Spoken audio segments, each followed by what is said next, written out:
están acá. Vamos a empezar a analizar el capítulo 15 de Génesis. Nuestro objetivo es que el día de hoy podamos terminar este capítulo completo. Recordemos un poco de lo que vimos el miércoles pasado.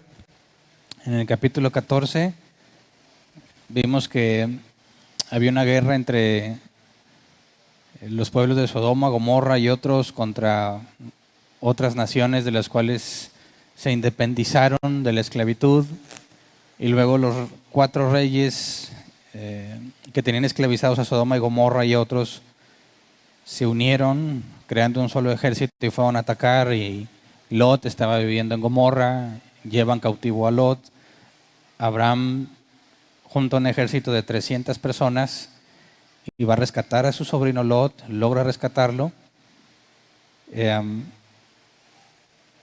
El rey de Gomorra le ofrece o le propone que se quede con todo, pero que le regrese la gente, y Abraham le dice que él ha jurado que no se quedará con nada de lo que él tiene, para que no diga que por causa de él Abraham prosperó, ¿verdad? Y luego tenemos en el capítulo 15, vamos al versículo 18 para ver el pasaje que vamos a usar como base el día de hoy.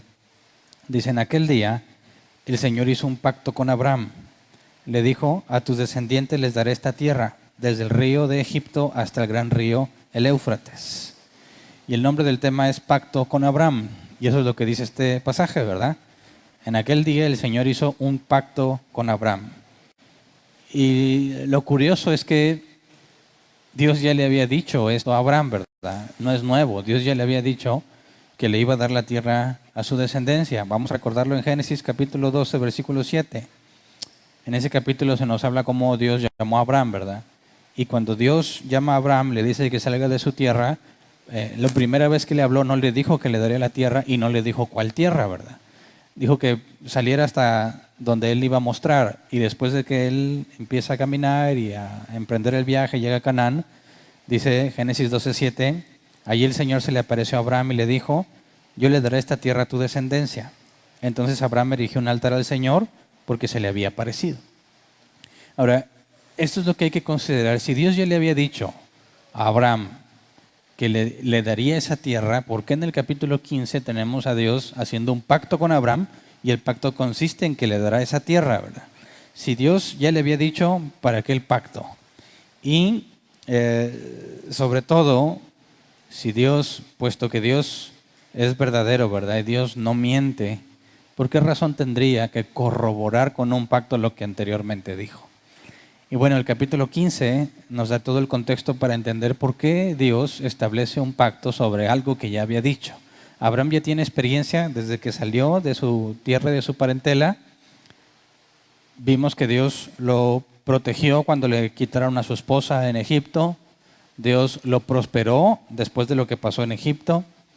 Dios le dio la victoria a Abraham cuando fue a atacar al ejército de los 4 reyes. Este ejército había derrotado a los gigantes de aquella región, lo estudiamos el miércoles. Abraham ya tenía suficiente evidencia de que Dios estaba con él. Y aún así vemos que Dios establece un pacto, pero lo importante es entender por qué. Y este capítulo es uno de mis favoritos en la Biblia, porque me ayudó a entender muchísimas cosas que para mí no eran claras. Vamos a Génesis 15, versículo 1, porque después de rescatar a Lot, Dios habla con Abraham. Y esta es la parte de inicio de una conversación entre Dios y Abraham que para mí marcó mi vida totalmente desde que lo comprendí. Génesis capítulo 15, versículo 1 dice: después de esto, la palabra del Señor vino a Abraham en una visión. No temas, Abraham, yo soy tu escudo y muy grande será tu recompensa. Y lo primero que quisiera preguntarme aquí es, ¿por qué le dice no temas? Ya fue a enfrentar un ejército de 4 reyes unidos, ¿verdad? Con 300 hombres. Eso a mí me hace pensar que Abraham no tenía miedo de nada, ¿verdad? ¿Cómo es que está dispuesto con 300 hombres a atacar a un ejército enorme? Dios le da la victoria, rechaza las riquezas de Sodoma, y luego Dios le dice, no temas. Y eso es algo que primero, cuando yo leí por primera vez estos pasajes, me hacía pensar, ¿por qué Abraham tendría temor si le va todo bien, verdad? Pero partiendo de que Dios sabe todo, y de hecho, cuando interpretamos la Escritura, jamás debemos olvidar que siempre que la Biblia nos habla acerca de Dios, todo lo que Dios hace siempre va a estar en armonía con sus atributos. Dios nunca va a hacer algo opuesto a lo que Él es. Dios nunca va a hacer algo que contradiga alguno de sus atributos. Así que cuando Dios le dice a Abraham, no temas, es porque hay una razón. Aunque en el capítulo 14 no hay ninguna razón para pensar que Abraham tiene miedo, en el versículo 15 le dice, no temas, y nos da la pauta para comprender por qué en esta ocasión particular Dios está hablando con Abraham. Y la clave está en el versículo 2 y 3. Dice, Génesis 15, versículo 2 y 3, pero Abraham le respondió, Señor y Dios, ¿para qué vas a darme algo si aún sigo sin tener hijos? Y el heredero de mis bienes será Eliezer de Damasco. Como no me has dado ningún hijo, mi herencia la recibirá uno de mis criados. Ahora, notemos primero que históricamente, según los textos de Nuzi, datados en el 1005 a.C., según esto es una colección de más de 4,000 tabletas de arcillas encontradas cerca del Irak moderno, está datado más o menos en la fecha contemporánea de Abraham, encontraron que esto era una práctica que se acostumbraba en aquel tiempo, que cuando una pareja no podía tener hijos, adoptaban a uno de sus esclavos y lo hacían heredero de todo. Así que esto es lo que está diciendo Abraham, ¿verdad? Primero le dice, pero Abraham le respondió, Señor y Dios, ¿para qué vas a darme algo si aún sigo sin tener hijos? Entonces, cuando Dios le dijo, no temas, no estaba hablando sobre lo que había pasado con los 4 reyes y el ejército. Está hablando de algo que está sucediendo dentro de Abraham, en el interior de Abraham. Abraham tiene problemas. Es la primera vez que se registra que Abraham tiene problemas con lo que Dios le dijo. Así que le dice, no temas, yo soy tu escudo. Abraham le está diciendo la razón del temor. Nos está haciendo ver a nosotros la razón del temor. Toda la riqueza que ha acumulado se la va a heredar a un esclavo. Es decir, nada va a ser preservado. Toda esa riqueza va a pasar a manos de otro. Pero Dios ya le había dicho que su descendencia heredaría la tierra. Pero Abraham ya está viejo, su esposa, además de ser estéril, también ya está vieja. Y cada día que pasa es cada vez más difícil pensar que pudiesen tener un hijo. Así que, fíjate bien, cuando Dios le dice no temas, Dios está iniciando una conversación con Abraham. Abraham tiene este problema internamente. Está cuestionándose lo que Dios le dijo. Ha recibido cosas que Dios le dijo. Ha visto la protección de Dios. Ya está enriquecido. Esa era una de las promesas. Pero se vuelve muy complicado entender cómo va a pasar el resto de lo que Dios le dijo, sobre todo en cuanto a la descendencia. Así que fíjate bien cómo cuando Dios, sabiendo que Abraham tiene un problema dentro de sí, lo que hace es iniciar una conversación con Abraham. Pone el tema, no temas, yo soy tu escudo, grande será tu recompensa. Y sabe la reacción de Abraham, ¿qué va a reaccionar? ¿Qué va a decir? ¿Para qué me das algo si no tengo a quien heredárselo? Es decir, ya no tiene sentido lo que Dios le había dicho. Ya no funciona, porque si no tiene un descendiente, no tiene sentido la promesa de la tierra. No tiene sentido que él esté confiando en algo que a simple vista es imposible que Dios lo haga. Así que fíjate bien que cuando Dios trata con este temor en Abraham, no lo hace por medio de sus sentimientos, sino por medio del intelecto.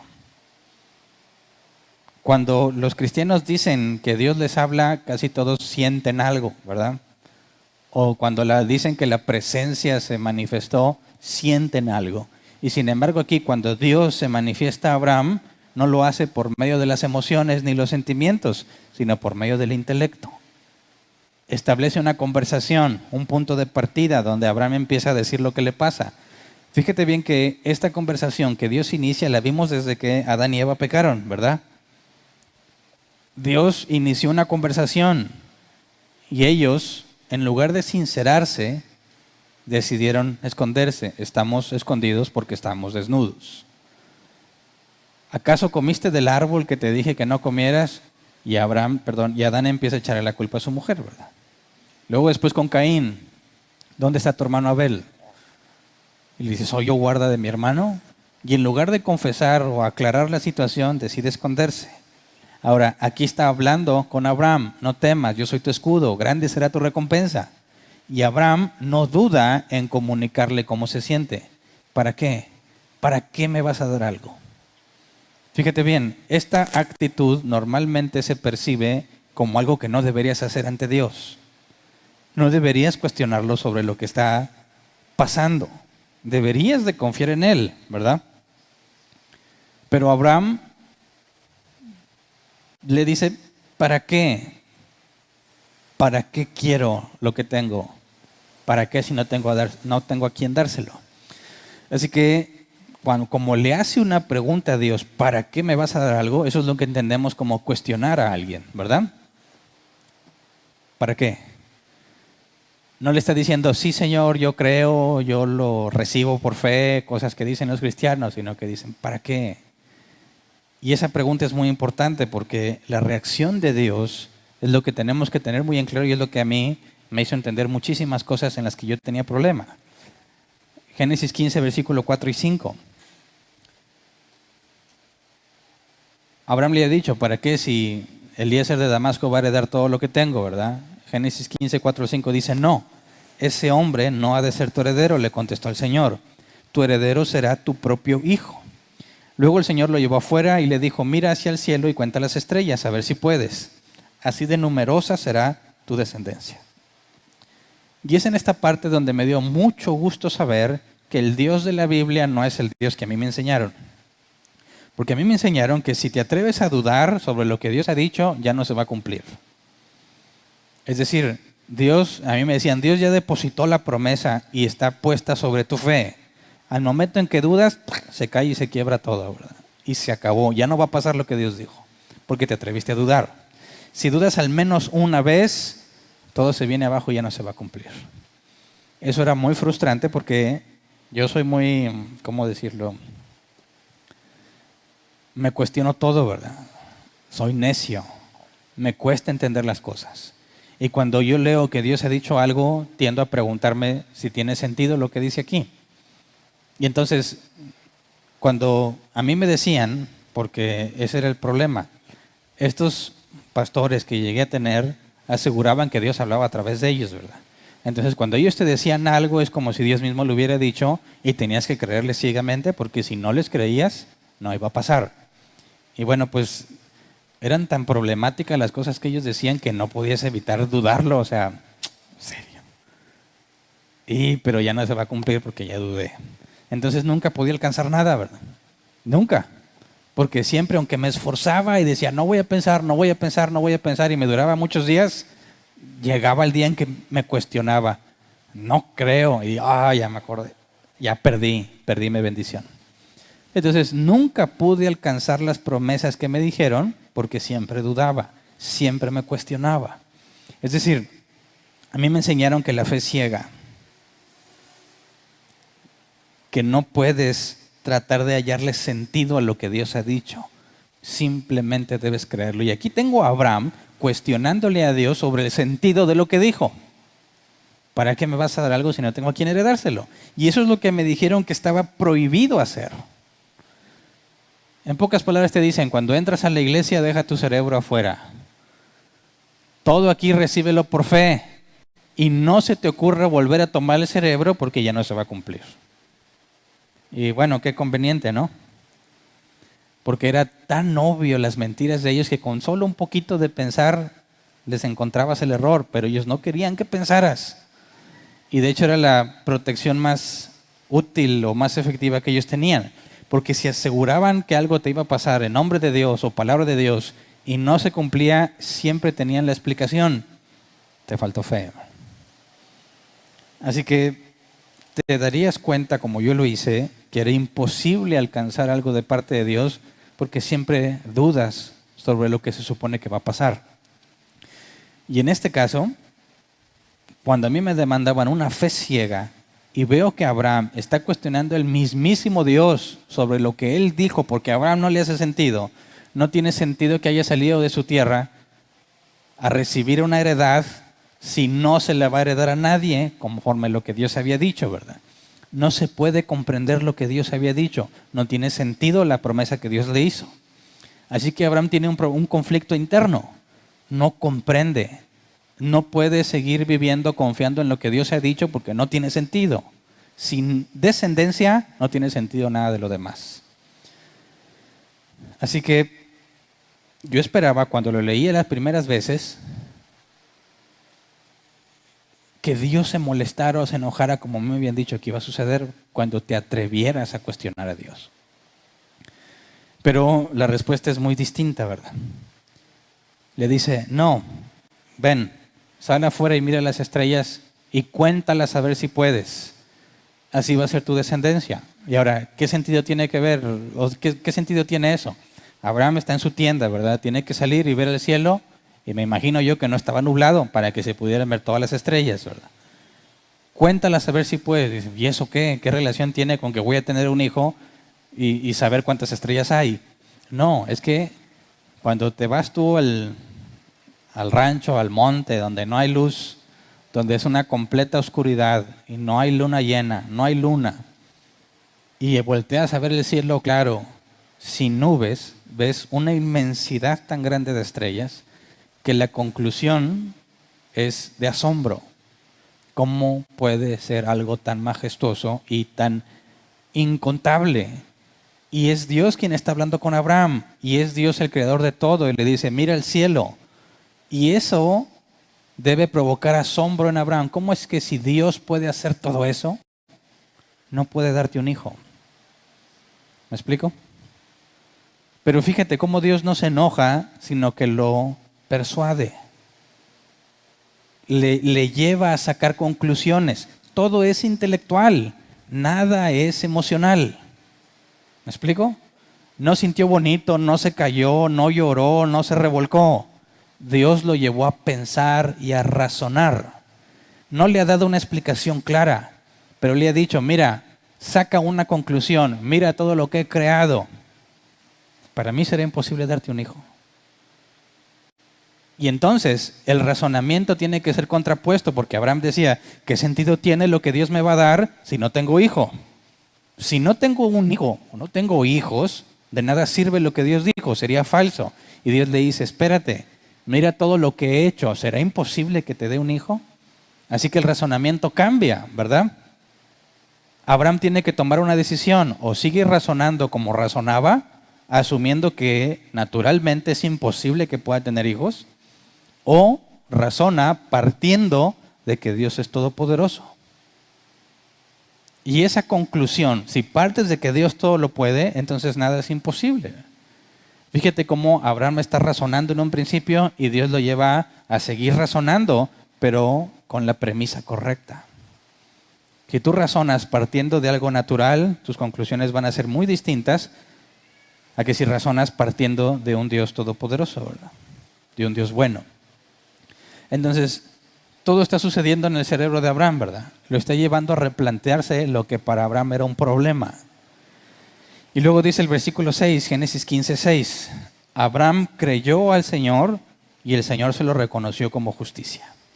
Aquí la palabra creyó es el hebreo amán, que tiene muchísimas traducciones.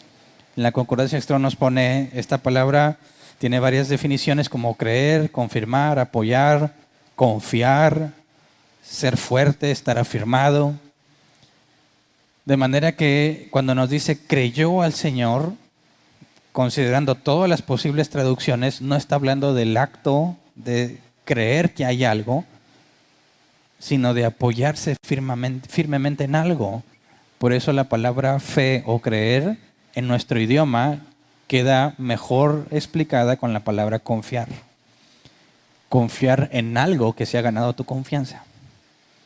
Entonces, Abraham ve el cielo, entiende la grandeza y el poder de Dios y decide confiar en Él a pesar de que naturalmente no es posible que se cumpla lo que Dios ha dicho.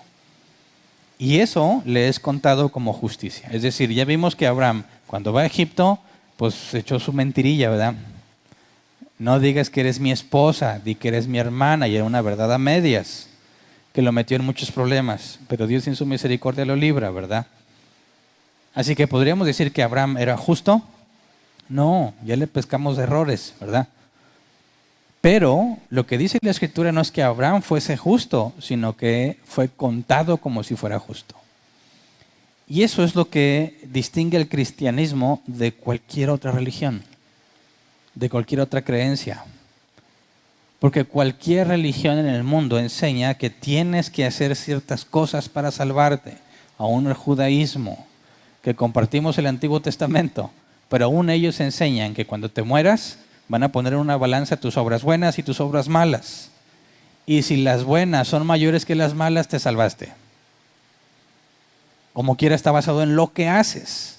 Cualquier otra religión, la que te guste, está basado en obras, pero solo el cristianismo asegura que no te salvas por lo que haces, sino por confiar en que Dios te va a salvar. Y eso es lo que hace único al cristianismo. Ahora, la palabra hebrea aquí, amán, cuando la ves en griego, y sobre todo cuando ves este mismo relato escrito en griego, la palabra que se utiliza para creer es pistis. Creer, confiar. Y el diccionario del Gebs la traduce como ser persuadido. Y eso es precisamente lo que pasó con Abraham. Ser persuadido es cuando alguien te convence por medio de evidencias y argumentos. Si tú decidiste hacer algo, para que tú estés persuadido, es porque alguien te dio evidencia y argumentos de que eso sería así, y cuando tú decides hacerlo así, entonces hablas de que fuiste persuadido por eso. Y Abraham no le hallaba sentido lo que Dios decía. No se va a cumplir, no tiene sentido.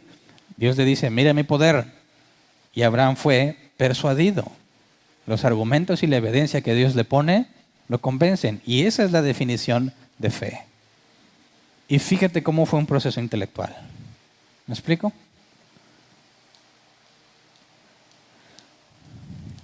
A mí me acuerdo que me decían, pásale para que recibas fe.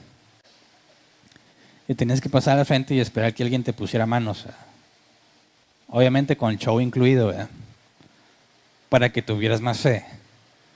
Pero ¿cómo es que Abraham obtuvo la fe? Porque no la puedes obtener tú mismo, ¿verdad? Tú no te puedes persuadir a ti mismo.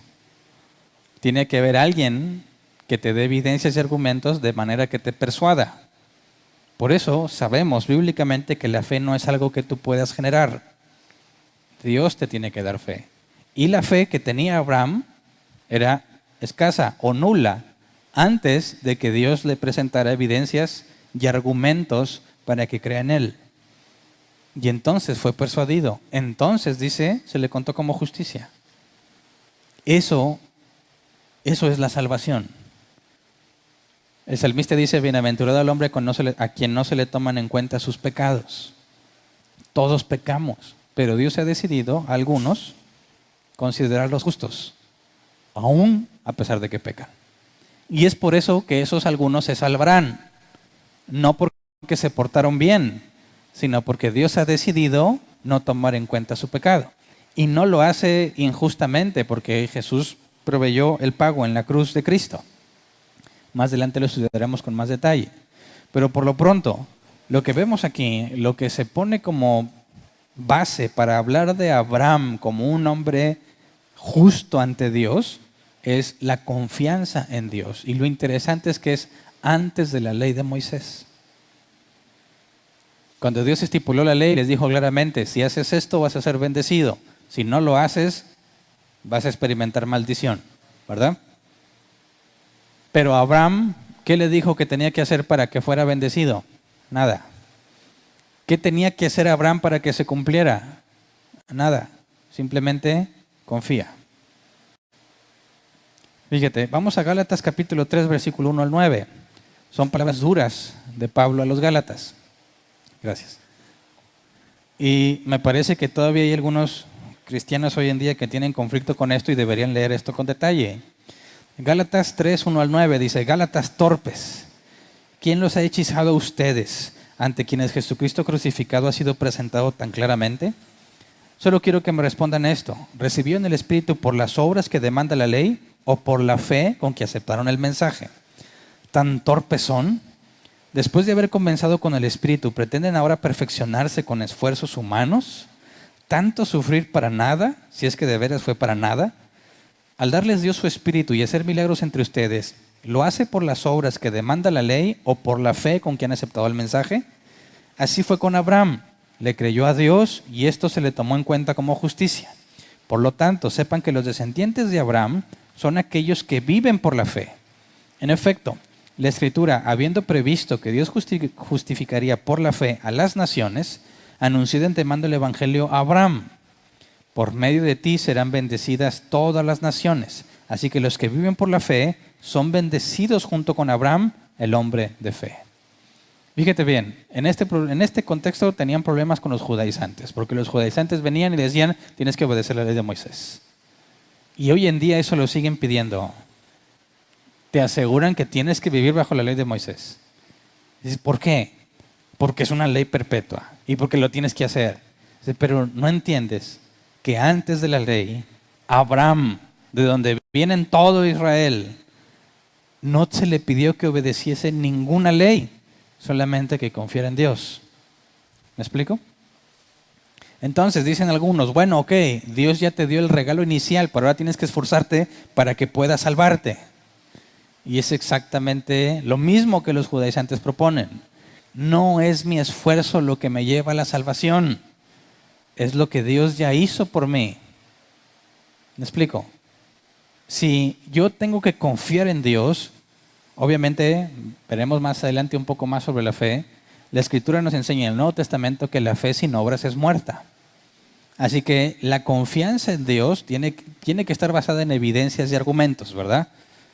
No nada más en algo que tú decidiste creer, porque hay cada loco que asegura que es cristiano, pero que con sus hechos lo niega.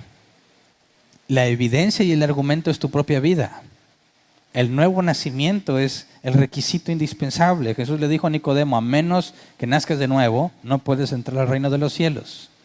Así que la fe que nosotros debemos tener está fundamentada en la evidencia que nosotros mismos tenemos.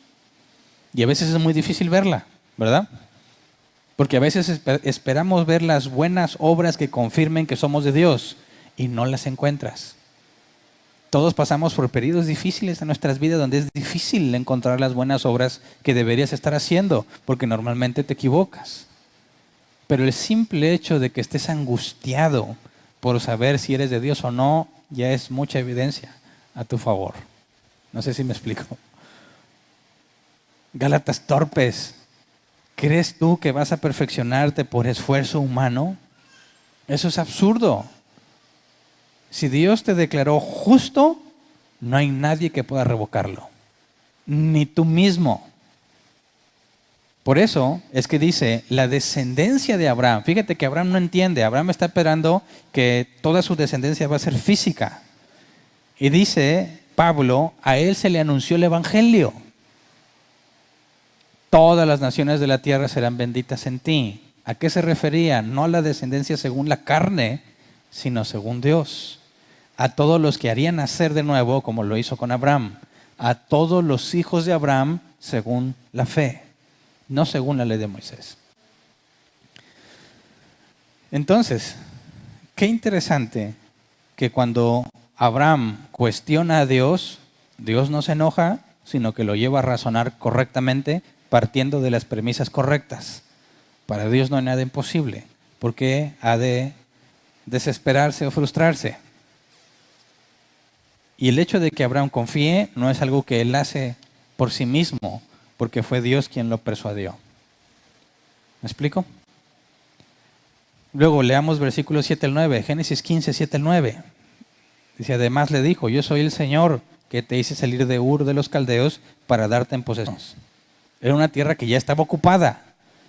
Entonces la pregunta tiene mucho sentido. ¿Cómo voy a saber que me vas a dar esta tierra? ¿Y qué dice Dios? Versículo 9. El Señor le respondió, tráeme una ternera, una cabra y un carnero, todos ellos de 3 años, y también una tórtola y un pichón de paloma. Y bueno, pues sin contexto dirías, pues ¿qué va a ser? ¿Una carne asada? ¿O para qué los animales y qué tiene que ver con la pregunta, verdad? Pero es la respuesta que Dios le va a dar. Dios le pide estos animales en específico y luego leamos versículos 10 y 11. Abraham llevó todos esos animales, los partió por la mitad, puso una mitad enfrente a la otra, pero las aves no las partió. Y las aves de rapiña comenzaron a lanzarse sobre los animales muertos, pero Abraham las espantaba. Y bueno, ¿por qué razón a Abraham se le ocurre partirlos por la mitad, verdad? No está en la instrucción que Dios le dio. Dios le dice, tráeme estos animales de 3 años. Y las tórtolas, ¿verdad? Las aves. Y Abraham le da por cortarlos a la mitad y luego está espantando a las aves de rapiña, ¿verdad? Notemos, fíjate cuánto tiempo ha pasado, porque cuando Dios le dice, sale y ve las estrellas, obviamente es de noche, ¿verdad? Entonces, cuando le pide que traiga los animales, esto lo hace al día siguiente. No se salió en la noche a conseguirlos. Amanece, sale por los animales, los parte en la mitad, a las aves no las partió y empieza a tener problemas porque vienen los animales carroñeros, ¿verdad? Ahora, saquemos una conclusión. ¿Por qué los partió?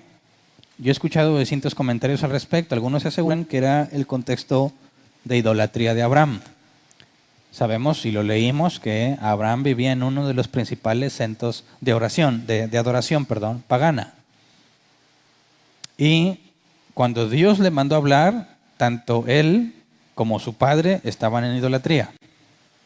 Dios lo saca de eso.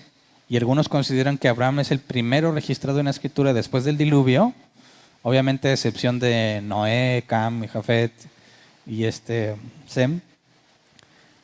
Se considera que era el único que creía en un solo Dios, que no era idólatra.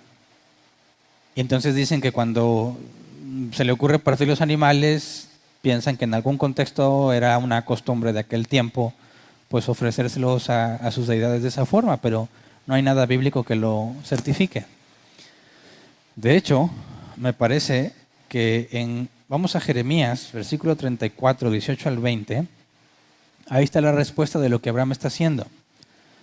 Jeremías 34, 18 al 20 dice, puesto que han violado mi pacto y no han cumplido las estipulaciones del pacto que acordaron en mi presencia, los trataré como al novillo que cortaron en dos y entre cuyos pedazos pasaron para rubricar el pacto. A los jefes de Judá y de Jerusalén y a los oficiales de la corte y a los sacerdotes y a todos los que pasaron entre los pedazos del novillo, los entregaré en manos de sus enemigos que atentan contra su vida y sus cadáveres servirán de alimento a las aves de rapiña y a las fieras del campo. Entonces fíjate, dice, puesto que han violado mi pacto, ¿verdad? Los trataré como al novillo que cortaron en dos y entre cuyos pedazos pasaron para rubricar el pacto. A todos los que pasaron entre los pedazos del novillo, los entregaré en manos de sus enemigos. Entonces eso refleja la práctica que había en aquel entonces de cómo se hacía un pacto. Y si tú lees ahí diccionarios y consultas, te vas a encontrar que en la idea de partir el animal y ponerlo en dos partes, los involucrados en el pacto tenían que pasar en medio de las dos partes y decir que les hicieran lo mismo que el animal si no cumplían su parte. ¿Me explico? Es un pacto de sangre o un pacto de muerte. El que incumpla con lo establecido, como dice Dios, a todos los que pasaron entre los pedazos del novillo, a todos los entregaré, porque no cumplieron el pacto. Entonces, lo que hace Abraham al cortarlos por la mitad tiene que ver con esta costumbre y sobre todo en lo que pasa en los versículos posteriores en Génesis 15. Leamos Génesis 15, versículo 12 al 16. Al anochecer, Abraham cayó en un profundo sueño y lo envolvió una oscuridad aterradora. Anochecer, ¿verdad? Era de noche cuando Dios le habla, amanece y consigue los animales y se pasa todo el día espantando a las aves de rapiña. Empieza a anochecer y se queda bien dormido. Versículo 3, el Señor le dijo, debes saber que tus descendientes vivirán como extranjeros en tierra extraña, donde serán esclavizados y maltratados durante 400 años. Pero yo castigaré a la nación que los esclavizará, y luego tus descendientes saldrán en libertad y con grandes riquezas. Tú, en cambio, te reunirás en paz con tus antepasados y te enterrarán cuando ya seas muy anciano.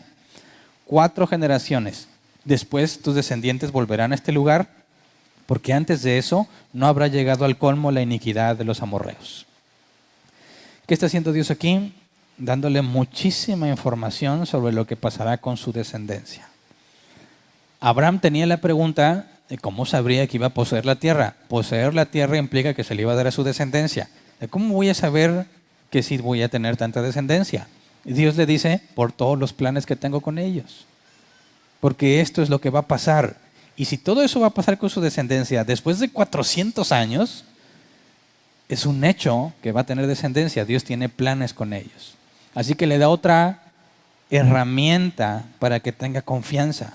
Dios le está diciendo, tengo planes para con tu descendencia. Es un hecho que va a pasar. Y esto, demostrarle a Abraham sus planes, demostrarle las cosas que va a hacer, es un privilegio que Dios concede a quien Él quiere. Veamos Juan 15:15, en palabras de Jesús para con sus discípulos. Juan 15:15 dice, ya no los llamo siervos, porque el siervo no está al tanto de lo que hace su amo. Los he llamado amigos, porque todo lo que a mi Padre le oí decir se lo he dado a conocer a ustedes. De manera que Dios está tratando a Abraham como su amigo, porque le está contando sus planes. Y dice aquí Jesús que al esclavo o al siervo, a él no se le cuentan los planes, al amigo sí. Pero la palabra amigo aquí en griego es philos.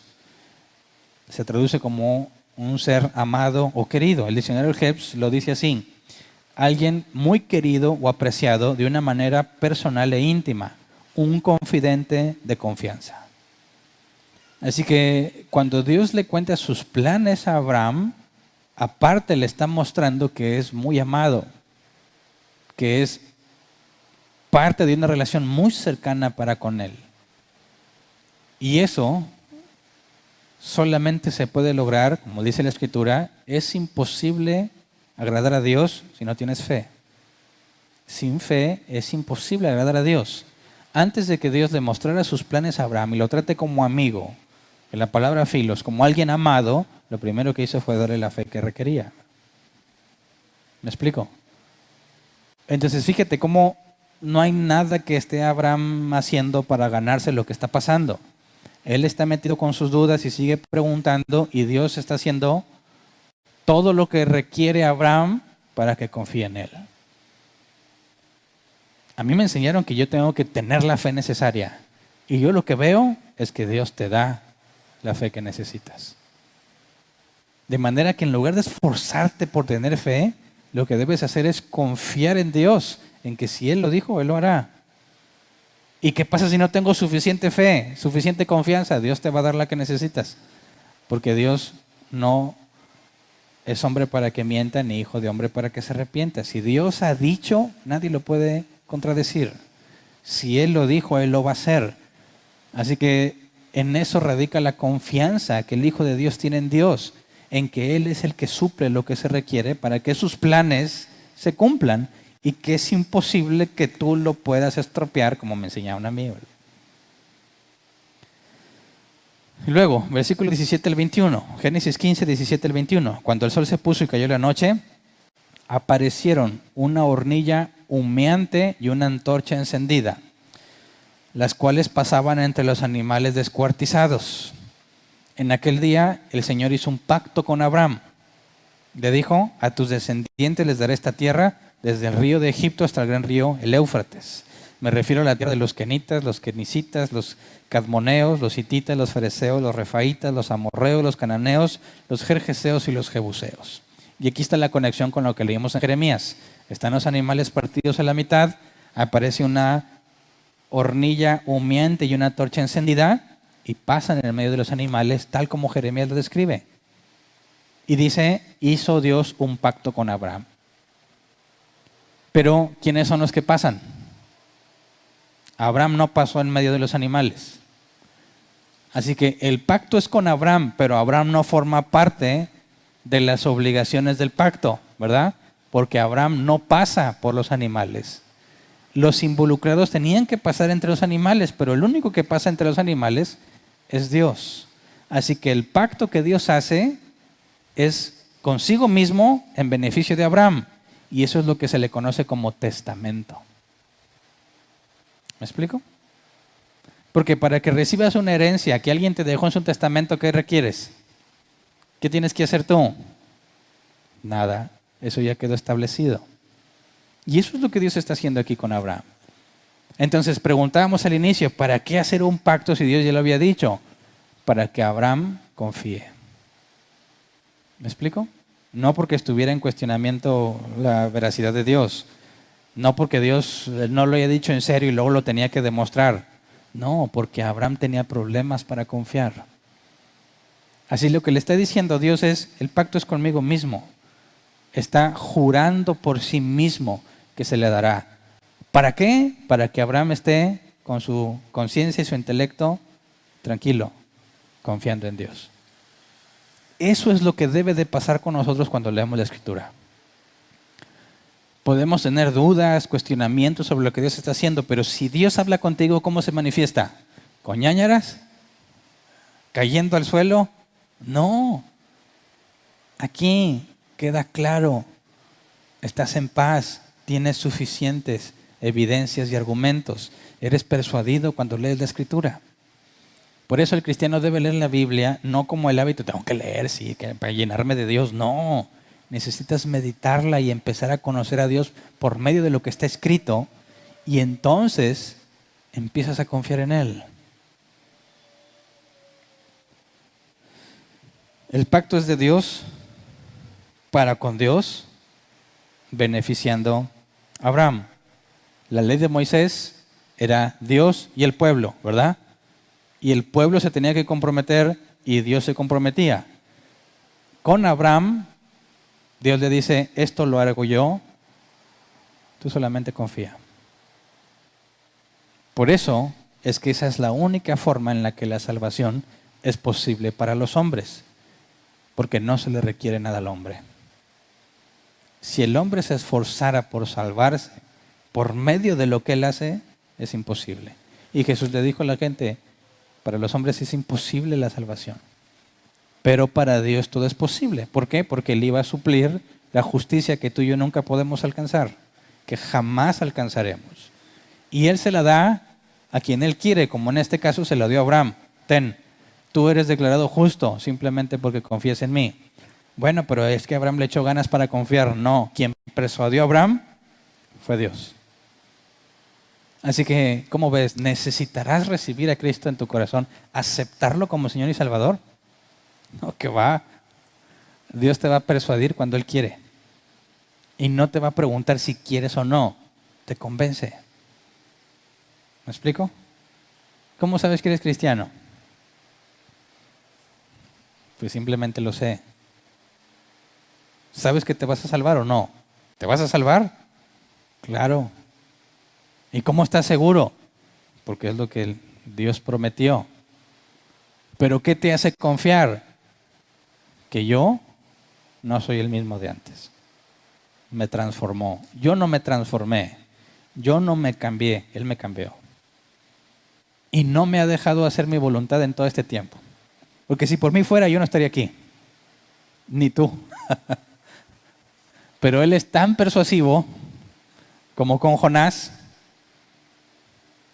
que tu razonamiento fallido es corregido cuando Dios te pone la evidencia de cómo debes razonar. Y Jonás pensó que podía escapar de Dios. Y Dios tuvo misericordia mandándole el pez para que lo salvara de ahogarse. Y entonces Jonás dice, cumpliré mis promesas. ¿Lo obligó? No, lo persuadió. ¿Qué hace que un cristiano persevere en las cosas de Dios? No es él. Es Dios quien lo persuade a seguir adelante. Entonces, la razón por la que Dios hace un pacto es para que Abraham confíe. Y fíjate cómo le describe el autor de Hebreos. Hebreos 6, versículo 13 al 18. Hebreos 6, 13 al 18. Cuando Dios hizo su promesa a Abraham, como no tenía nadie superior por quien jurar, juró por sí mismo y dijo, te bendeciré en gran manera y multiplicaré tu descendencia. Y así, después de esperar con paciencia, Abraham recibió lo que se le había prometido. Pausa. Cuando tú lees nada más así, dice, oye, que Dios juró por sí mismo, y dices, ¿cuándo juró por sí mismo? Bueno, cuando pasó entre los animales partidos a la mitad. ¿Me explico? Esto demuestra que la forma de interpretar lo que sucedió con Jeremías y con Abraham es lo mismo que el autor de Hebreos encontró. Es un pacto consigo mismo, un juramento consigo mismo. Dice, y así después de esperar con paciencia, Abraham recibió lo que se le había prometido. Los seres humanos juran por alguien superior a ellos mismos y el juramento, al confirmar lo que se ha dicho, pone punto final a toda discusión. Por eso Dios, queriendo demostrar claramente a los herederos de la promesa que su propósito es inmutable, la confirmó con un juramento. Lo hizo así para que mediante la promesa y el juramento, que son dos realidades inmutables en las cuales es imposible que Dios mienta, tengamos un estímulo poderoso los que buscando refugio nos aferramos a la esperanza que está delante de nosotros. Eso es lo que hace que Abraham se esfuerce y que confiara y que tuviera paciencia. Lo que Dios hizo al persuadirlo. Y eso es exactamente lo que debe de pasar en la vida de todo cristiano. Que es Dios, por medio de su palabra, a Abraham se le permitió tener visión, ¿verdad? Y estar hablando con Dios. Nosotros no, pero nosotros tenemos la misma palabra de Dios escrita. Y escuchamos lo mismo que Abraham escuchó. Obviamente por medio de la palabra, ¿verdad? Y la misma fe, la misma confianza que se genera en Abraham, se debe generar en nosotros. Y eso es lo que nos permite seguir avanzando a pesar de quiénes somos. Porque si eres honesto contigo mismo, no te mereces nada. Eres una lacra, despreciable. ¿Qué esperanza hay en ti? Ninguna. Y es que esa es la clave. Yo no estoy esperando en mí. Yo espero en Dios. Y si Él puede hacer las estrellas, y si Él hizo que Abraham tuviera un hijo, a pesar de su avanzada edad y a pesar de que Sarai no podía tener hijos, ¿acaso no tendrá poder para cambiarme? ¿Acaso no tendrá poder para irme haciendo la imagen de Cristo conforme pasa el tiempo? Esa es la confianza del cristiano, en que Dios es todopoderoso. Sabemos que nosotros no podemos, pero para Él nada es imposible. Entonces, Dios no pide una fe ciega, ¿verdad? La fe ciega no es bíblica. No necesitas desconectar tu cerebro para creerle a Dios. Al contrario, si hablamos de ser persuadido, necesitas tu cerebro. Necesitas razonar. Necesitas preguntar. Y si tú eres amado por Dios, te va a explicar. Pero el impío no le explica. Sus oídos están al pendiente de las oraciones de los justos, pero no escucha a los impíos, dice la Biblia. Así que cuando empiezas a comprender la Escritura y empiezas a tener claro lo que Dios ha dicho, ahí tienes una de las pruebas más grandes de que eres su hijo, de que te considera su amigo, de que no eres simplemente un siervo más. Todos los hombres son siervos de Dios en el sentido de que están sujetos a su voluntad. Pero hay una diferencia entre amigo y siervo. Y los hijos de Dios pasan a la categoría de amigos, donde se les revela lo que el Padre ha decidido. Y tenemos en la Biblia todo lo que va a pasar, ¿verdad? En la Biblia tenemos cómo va a acabar las cosas. Tenemos la revelación sobre todos los planes de Dios al respecto. Obviamente, algunos en un sentido más general que otros. Pero ahí está, y si Dios te ha permitido entenderlo, y si te lo ha revelado de manera que es comprensible para ti, y tiene sentido, y lo puedes razonar, es lógico y coherente y congruente, se te ha dado una gran muestra de amor. Así que no nos acostumbremos a las cosas que Dios nos ha dado, y pensemos que, dices, ¿por qué? ¿Qué me dice que yo soy cristiano? No puedes olvidar todo lo que Dios ha hecho contigo. Quizás caes en rachas donde se vuelven las cosas muy difíciles. Pero tienes que hacer lo que el salmista decía: bendice alma mía Jehová, no olvides ninguno de sus beneficios. Porque si Abraham, con toda la evidencia que tenía, llegó al punto en que dudó de lo que Dios había dicho, es porque olvidó todo lo que había pasado. Y aun cuando estés enfrentando esa situación, no se te ocurra tratar de huir de Dios. Más bien, búscalo. Pregúntale. Haz tu pregunta, búscala en la Biblia. busca la respuesta. Él es, como dice la Escritura, quien le falte sabiduría, pídesela a Dios y Él la va a dar. Así que, como cristianos, que nos equivocamos, que pecamos, que ofendemos a otros, no debemos olvidar que la obra es de Dios. Y aunque corresponde a nosotros buscar la santidad, aún así, nada bueno procede de nosotros. Y si algo bueno procede de nosotros es por su Espíritu Santo en nosotros. Entonces confía. Es difícil luchar contra el pecado cuando no entiendes que tu lucha es en vano. Porque Dios le dijo a Pablo que en la debilidad se perfecciona el poder de Dios. No se trata de que seas fuerte contra el pecado, sino que reconozcas lo débil que eres. Porque cuando eres fuerte vas a querer ir a enfrentarlo, ¿verdad? Pero cuando eres débil no vas a querer verlo de cerca. Cuando eres débil vas a tener que ir a pedir ayuda a Dios. Cuando eres fuerte vas a pensar que tú puedes. Y ahí está la clave. El débil no va a tratar de enfrentarlo, va a correr en Dios y le va a decir, líbrame. Y eso es lo que te libra. Porque cada que tú vayas en tus fuerzas a decir, ahora sí no lo voy a hacer, voy a aguantar, vas a volver a caer. Más bien la sabiduría está en decir, Dios, soy tan, pero tan débil que te ruego, como Jesús nos enseñó a orar, no me expongas a tentación, sino líbrame del maligno. ¿Ves la diferencia? Unos quieren hacer en su esfuerzo las cosas y otros le ruegan a Dios para que los mantenga alejados de eso. Pero la confianza basada en Dios es un regalo que si lo tenemos hoy en día, tenemos todo lo que se requiere para la salvación. Ya sea que estés pobre toda la vida, enfermo toda la vida, miserable toda la vida, solo toda la vida, todas las cosas peores que te puedas imaginar, pero si te dio fe, es suficiente.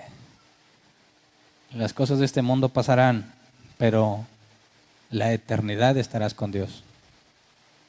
Y eso vale la pena, ¿verdad? Así que vamos a ponernos de pie y vamos a orar.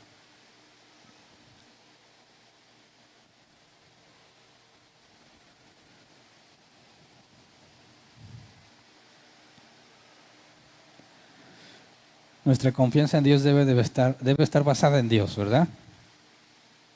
Y quisiera que pidiéramos juntos como pidió Abraham, que la confianza que tenemos no esté basada en algo ficticio. La Biblia advierte sobre fe que no salva, fe sin evidencia. Y nos debemos asegurar que la fe que tenemos sea la fe bíblica. Tienes que ver hacia adentro en ti y ver qué encuentras. ¿Realmente amas a Dios o no? ¿O estás aquí porque quieres que Dios te dé algo? ¿Realmente te duele cuando pecas o lo disfrutas solamente antes y después? ¿Realmente lo buscas por conocerlo o para recibir algo a cambio?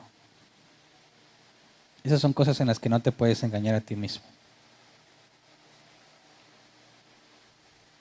Y eso es lo que debemos de buscar. De manera que así como Abraham fue persuadido, debemos pedirle a Dios que estemos persuadidos por la evidencia que hay en nosotros mismos.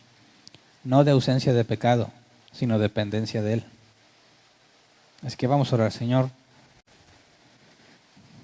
Así como hiciste con Abraham, en medio de sus luchas internas, cuando es difícil entender lo que estás haciendo, cuando es difícil comprender cómo las cosas van a resultar bien cuando todo está saliendo mal, cuando es difícil comprender que a pesar de que es imposible, materialmente hablando, humanamente hablando, podamos comprender, Señor, que la manera correcta de razonar es partiendo del Dios de la Biblia. un Dios que es bueno, que todo lo puede, que todo lo sabe, que está en todas partes al mismo tiempo, que es justo, que es misericordioso y que sobre todo nos ha elegido para salvación. Padre, no importa cuánto estemos sufriendo, batallando, luchando, enséñanos que la única manera de salir adelante es dependiendo de ti y no por nuestro esfuerzo. Que nuestro esfuerzo sea basado en huir del problema, Señor, en escondernos y refugiarnos en ti. Tu palabra dice que tú eres torre fuerte y que a ti correrá el justo y levantado serás. Tu palabra también dice que 7 veces caerá el justo, mas Jehová lo levantará. Así que enséñanos, Padre, a confiar en ti a pesar de nosotros mismos, a pesar de las malas decisiones que cometemos, a pesar de las dudas que puedan asaltarnos. Según tu misericordia, Señor, convéncenos, persuádanos por medio de tu escritura. A Abraham le concediste visiones, o quizás escucharte audiblemente. A nosotros nos has dejado tu palabra y queremos pedirte que tu Espíritu Santo nos ayude a entenderla. Y que cuando la entendamos, Señor, no quede solo en mero conocimiento, sino que podamos verla en la práctica y podamos vivir de acuerdo a lo que hemos aprendido de ti. Que podamos confiar de acuerdo a lo que la Biblia dice de ti, Señor, a pesar de que no estemos viendo que las cosas funcionen. Señor, así como Abraham, tú decidiste que la fe que nos diste fuese contada como justicia. Y sabemos que nada nos separará de tu amor, que nada nos arrebatará de tu mano, Señor. Y que tú que empezaste la buena obra, nosotros la terminarás hasta el día de Cristo. Así que te damos gracias por tanto amor, por tanta bendición que nos has dado, Señor, que no la merecemos, y te pedimos que nos hagas vivir de manera congruente a lo que nos has dado. Gracias, Señor. Amén. Pueden sentarse. Pasemos a la sección de preguntas. Tenemos 15 minutos. Si alguien tiene una pregunta, levante su mano y le llevan el micrófono. ¿Alguno tiene una pregunta? ¿No? ¿Ya?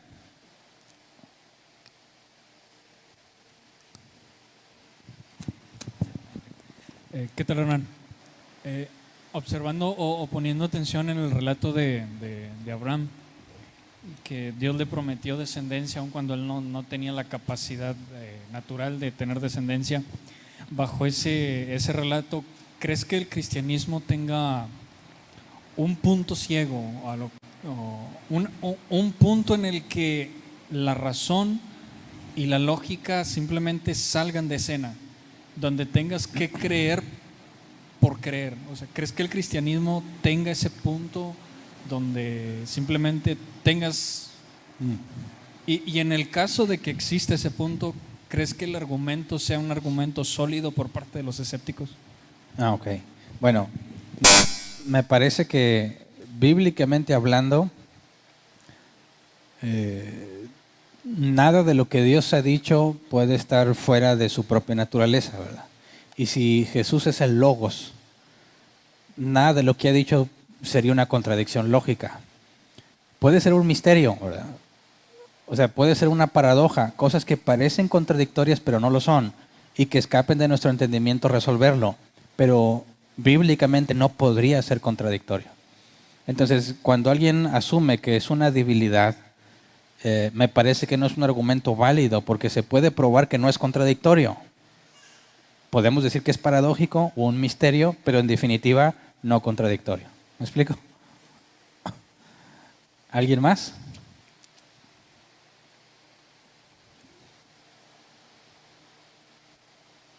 No. Muy bien.